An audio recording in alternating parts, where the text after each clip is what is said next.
Hey, welcome to our channel. Make sure to subscribe and turn on the bell so you never miss our latest content. I was never the kind of person who thought before acting. Impulsive, driven by raw emotions and a desperate craving for certainty.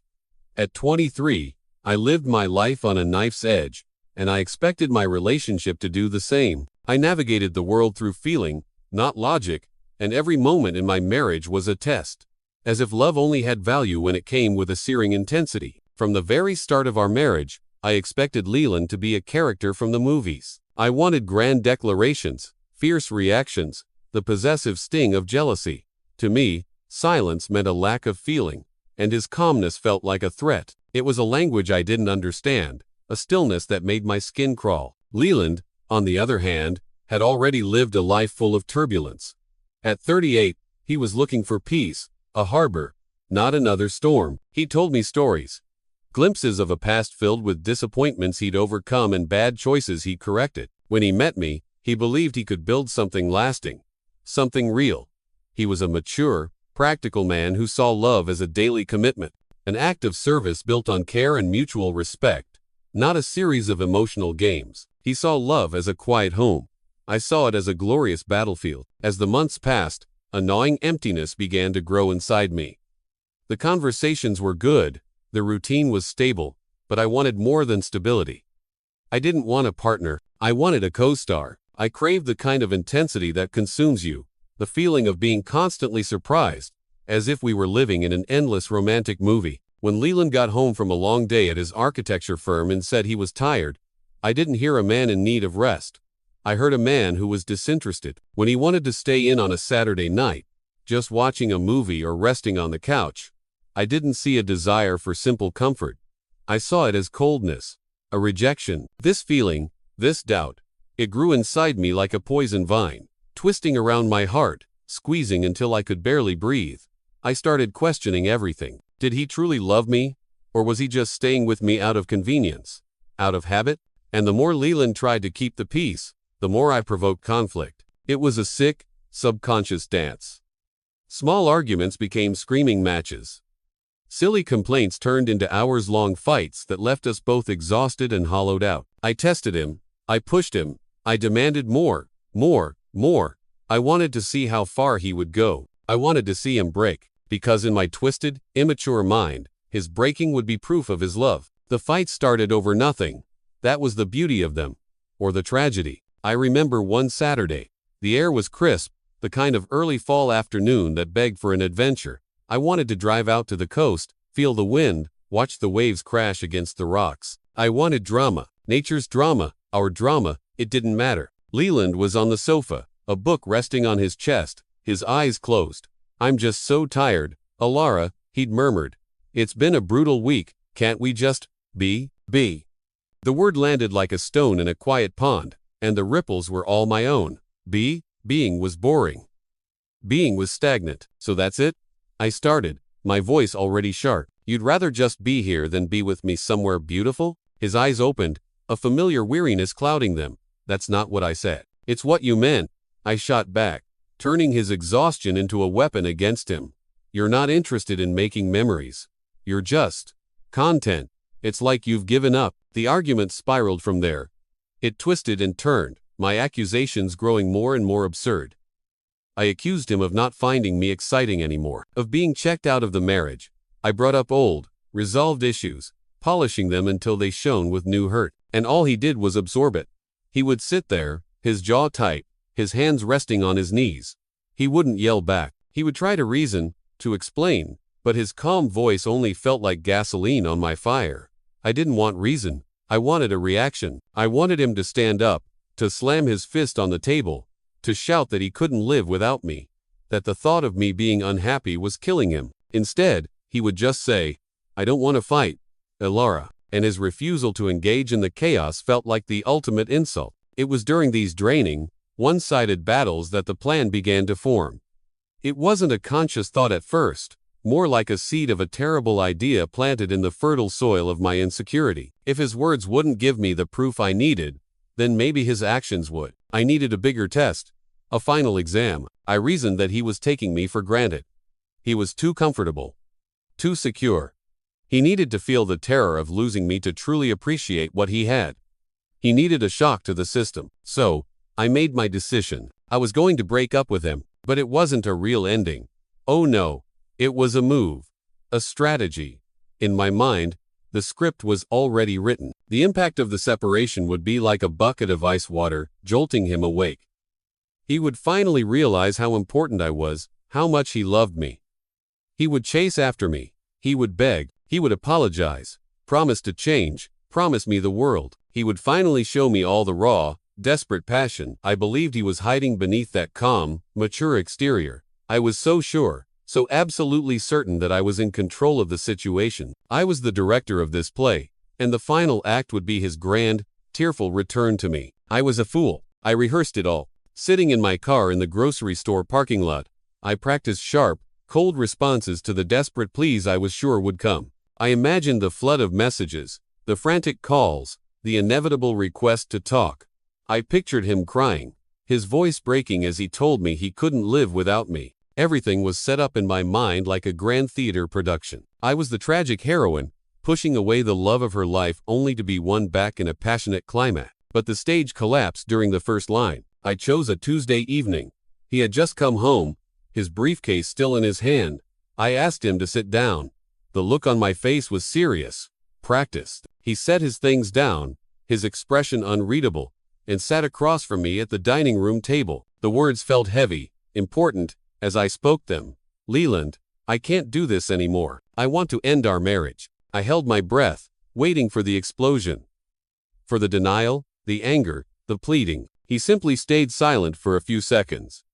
His eyes searched mine, not for an explanation, but for something else. Something I couldn't name. He took a slow, deep breath that seemed to settle him, not rattle him. He looked up at me, his gaze steady, and replied, "If that's what you want, okay." That was it. Okay. The word hung in the air between us, small and quiet and utterly devastating. No drama. No tears. No anger. He didn't try to argue. He didn't raise his voice. He didn't make me feel guilty. He just accepted. The casualness of his response hit me like a physical blow, knocking the air from my lungs. I wasn't prepared for this. I had a script for a fight, for a desperate negotiation, for a passionate reconciliation. I had no script for peace. His indifference seemed crueler than any fight ever could. I had expected resistance and got acceptance instead. I had anticipated chaos and received a calm finality. And there, for the very first time, a terrifying thought crept into my mind. Maybe Leland hadn't just given up now. Maybe he had given up a long time ago. I left the house that night in a daze, pulling my own suitcases behind me. I kept looking over my shoulder, expecting him to appear in the doorway, to run after me. He didn't. The door remained closed. 2 days later, my phone buzzed. My heart leaped. This is it, I thought. The chase begins. But the message wasn't what I expected. It was from Leland. It read, "Just checking in. Do you need any help with the divorce paperwork? Let me know." That completely shook me. The ease, the practicality, the sheer, uncomplicated way he was handling the end of our marriage made me feel discarded, like an object he was tidying away. But what I didn't understand then, what I was incapable of seeing, was that Leland wasn't reacting with contempt. He was reacting because he was exhausted, utterly and completely exhausted. For 2 years, he had tried to build something solid with a woman who turned every disagreement into a crisis. He had tried talking, understanding, being patient. But I had mistaken his maturity for coldness. I believed loving meant shouting, crying, chasing, promising the world. And he just wanted someone who chose to stay. Without the games, losing control of the narrative was a feeling I had never experienced. So I fought to get it back. I played the role of the victim like I was putting on a uniform. It was my armor. When my friends asked what happened, I had my story ready. I just felt so ignored, I'd say, my voice carefully modulated to sound fragile. I felt so alone in the marriage. I tried everything, but he just distanced himself. He wasn't the same man I married. Each sentence was an attempt to find support, to build an army of sympathizers, because I no longer knew if I even believed what I was saying. My closest friends heard distorted versions of our fights, edited to make me the long-suffering wife. My mother, ever protective, comforted me, telling me I deserved someone who appreciated my vibrant spirit. At college, where I was seen as friendly and outgoing, I spread the idea that I had endured a cold, passionless marriage for far too long. I was the brave one who finally walked away. But the stories I invented started tripping over themselves. First, it was small details that didn't match up. Then came the awkward silences from people who didn't know how to respond. A few friends started to notice that something in my stories sounded overly rehearsed, too polished. That's when Rowan entered the scene. Rowan was Leland's older sister. We had never been close, but she had always been polite, maintaining a civil relationship out of respect for her brother. Seeing how I was publicly portraying Leland, however, was a line she would not let me cross. She called me directly. No warning. "Alara," she said, her voice calm but laced with steel. "I don't believe a single word of that story you're telling." I was caught off guard. I started to stammer, to offer up one of my practiced lines about feeling alone. She cut me off. "Don't. Everyone who knows Leland, everyone who saw you two together, knew how hard he worked to keep your marriage alive. We all saw it. What destroyed your relationship was your emotional immaturity, your habit of making drama out of thin air, your constant, desperate need to provoke reactions just to feed your own ego." The conversation was short and direct. She didn't yell. She didn't accuse. She simply spoke with the unwavering confidence of someone who had seen enough. I tried to argue, but my voice was thin, unconvincing against the weight of her conviction. After that phone call, things changed. The likes on my inspirational quotes dropped. The private messages that used to bring support turned into silence. A classmate or two would actively avoid the topic when passing me in the hallway. I started feeling something entirely unfamiliar to me, the weight of other people doubting what I said. I had lost control of the narrative, and the more I tried to maintain the image of the emotionally betrayed woman, the more people distanced themselves. Nobody confronted me directly, not like Rowan did, but I felt it in their averted looks and their clipped gestures. Something had shifted. Instead of taking this as a sign to reflect, I shut myself off even more. I started repeating to myself that everyone was wrong, that Leland must have manipulated his sister, that his friends were spreading lies. It couldn't possibly be my fault. Trapped in my own fantasy, I searched for excuses to keep my version of reality standing. I felt humiliated, not by my actions, but by the simple, infuriating realization that Leland, even in his silence, was winning, and that was what consumed me the most. His silence was dismantling the character I had so carefully created. The fact that he didn't answer, didn't fight back, didn't explain himself, it made things harder for me, because in that silence, there was no villain to point at, no visible flaw to exploit. There was only the weight of a truth that, even unspoken, was gaining space. My pride wouldn't let me admit I had created a lie, but my ego couldn't handle the defeat. I no longer knew if I was lying to others or to myself. At that point, there was no difference. I tried to hold on to the idea that I did the right thing, that I deserved more, that I was brave for walking away. But each attempt to reinforce that narrative sounded weaker, even to my own ears. Leland's silence was a vacuum, and it was pulling my world apart. I needed a different ending. I needed a reconciliation, not because I loved him, but because it would prove this was all just a mistake. It would validate me. If he wanted me back, then my mistakes wouldn't seem so bad. Maybe no one else would care about what happened. Maybe then I could even forgive myself. So I started watching him. I created a fake profile just to view his Instagram stories. I tried to draw conclusions from random photos. A picture of him smiling with friends sent a jolt of jealous anger through me. A serious post felt like an opening, a sign of his hidden sadness. I began frequenting places where I knew he might appear. I drove past his office building, pretending it was a coincidence. And in one of these pathetic attempts, I managed to get close. I ran into him outside a coffee shop near his work. He was, as always, polite. He didn't look angry. He just looked calm.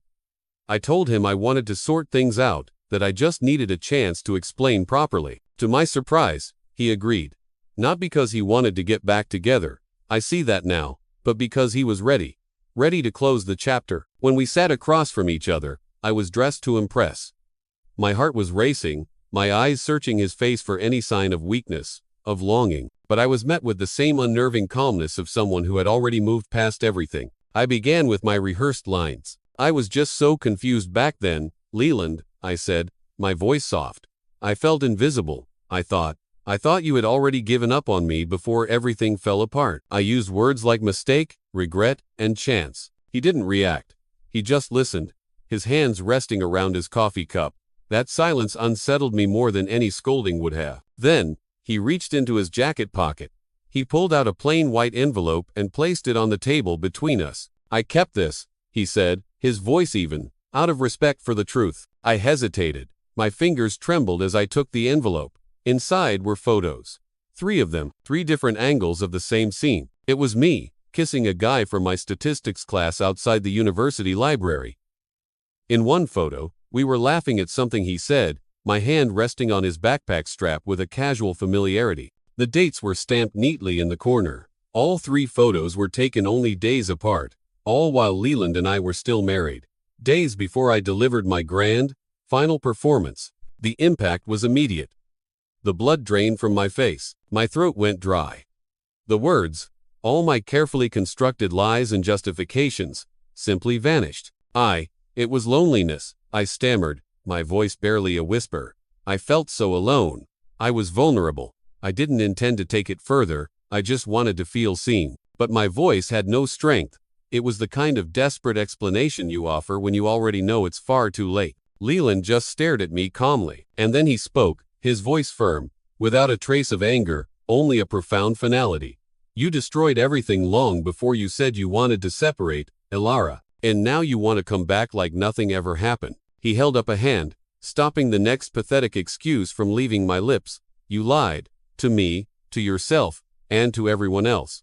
And still, you wanted to leave as the injured party. This was never love, this was ego. I tried to touch his hand, a desperate, last-ditch effort to find any trace of affection. He pulled back, not violently, not rudely, just with the firm, quiet boundary of someone who knows it's time to move on. He picked up the bill, paid for our coffees, and stood up. He said only one more sentence before walking away, leaving me there with the envelope in my hands, my face burning with a shame so deep it felt like it would swallow me whole. You had a good man, he said, his back already turning, and you threw him away trying to prove something you don't even know what it was. Now, it's too late. And then he left the cafe, closing a door that I knew, with absolute certainty, would never open again. I didn't cry in the cafe. Pride, that stubborn, foolish friend, still kept me upright. But something inside me had shattered, and for the first time, I had absolutely no one to blame. All that remained was silence, the very same silence I once hated. The silence that now didn't come from Leland, it came from within me. Months passed. Life continued, as it always does, but my world had shrunk.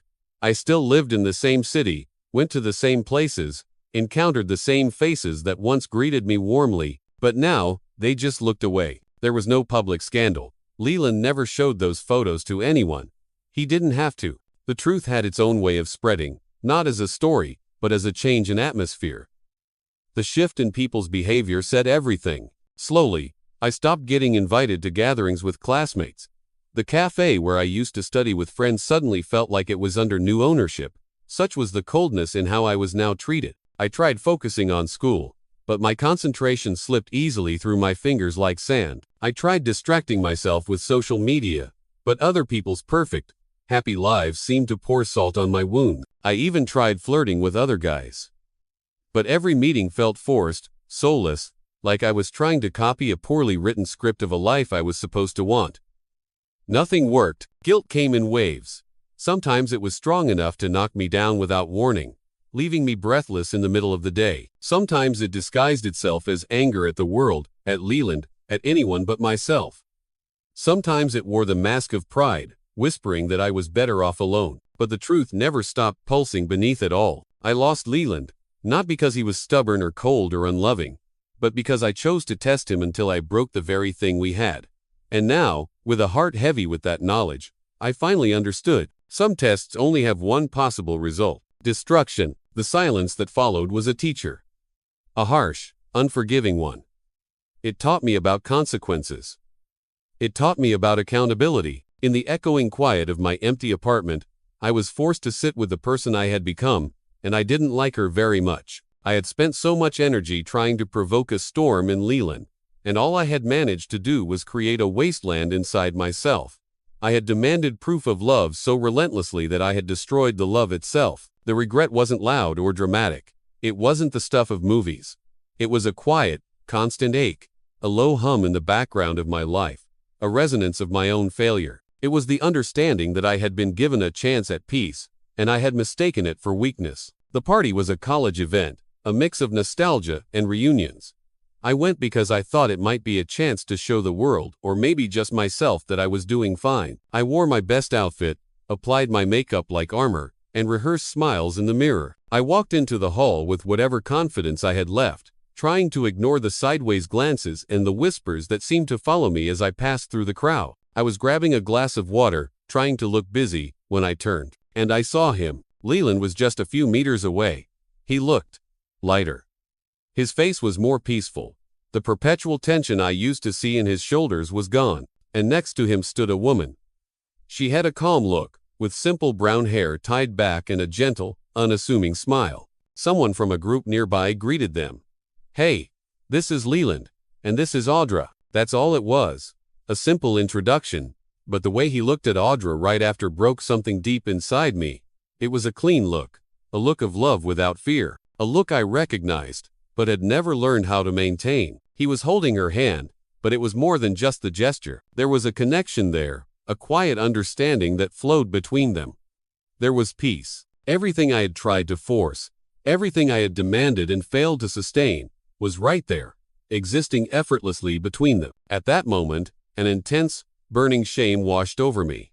Not for being alone, but for finally, truly understanding the full extent of the damage I had caused, for knowing that I had lost not only a good man, but the chance to grow alongside him, and for the devastating realization that while I had wasted so much time and energy trying to manipulate, prove, and justify, he had simply chosen to move forward. He moved on with truth, with a clear conscience, and with a future that now belonged to someone else. The people around them laughed and talked, but for me, everything seemed distant, muffled, as if I was on a lower frequency, trapped in the past. I left the party early, without saying goodbye to anyone. I walked alone to the parking lot, the crisp night air doing nothing to cool the bitter flavor of defeat in my mouth. For the first time, I didn't feel the need to make excuses.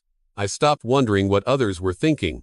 I stopped trying to find someone to blame. He just accepted, because there is a kind of regret that doesn't scream or destroy everything around it.